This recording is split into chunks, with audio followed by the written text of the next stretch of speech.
Mr. Melillo, please, for 5 minutes.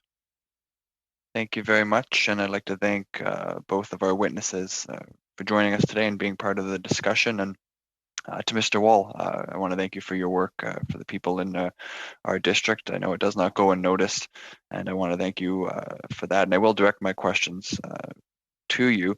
One of the things you mentioned already, you were sort of getting into it and ran out of time, was the bureaucracy and making sure that housing programs are about housing. And I'm curious if you could speak more about, from your experience, some of the bureaucracy and some of the red tape that has actually made it difficult for some of these important projects to move forward. Thank you for the question.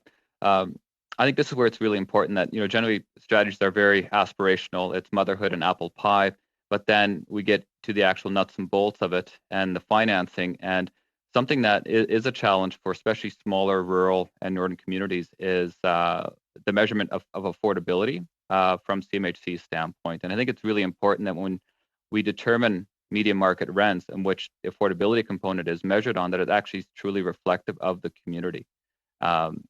We've actually had to undertake our own studies just so that our housing, we could demonstrate is affordable under the programs. And that actually took about a year to do, which really set us back. So I would say that is another piece, is that really ensuring that when we determine what is affordability, that the government has good data and that the hard work is done in collecting that data. The other piece too is that if it's about housing, then let's be a little less strenuous on the financing and the financial performance. I realize they are really important, but we also have banks that do that. And so if it really is a housing funding program, really consider what are the unique cost of construction in remote, rural, and northern communities, which is very different from large urban centers. And because the other piece that's missing is that when we talk about affordable housing, we just focus on the unit that can be rented out, ignoring cultural space, ignoring that the fact that Indigenous families, it's not just one child per family. Like it could be, like in our area, our fastest growing household demographic are single lone parents with 3 or more children. So our housing has to fit that need. Really difficult from an affordability standpoint if the resources don't quite match the building reality in our communities.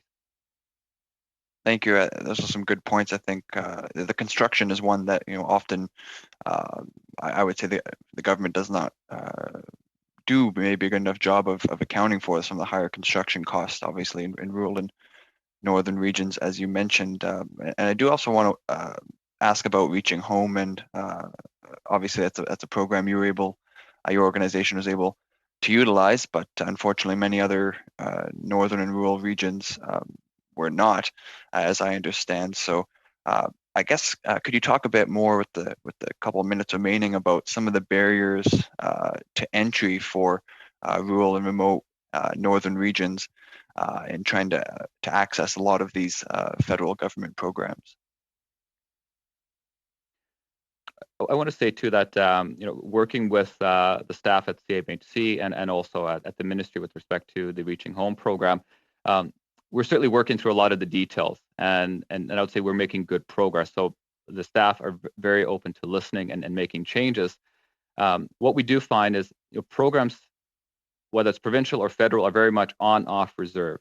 And in our region, you can walk 100 meters and you're in a First Nation community, between a municipality and a First Nation community. And if I can make any recommendation, it'd be really good to have programs, say with the Reaching Home, where if an individual, as part of a homelessness prevention plan, is better supported in their community, in their First Nation community, that we can support said First Nation community in helping create those supports and that home in that community, rather than because we can't use our Reaching Home dollars in a First Nation, we have to find a way of supporting that individual in a community that is not their home and they feel disconnected.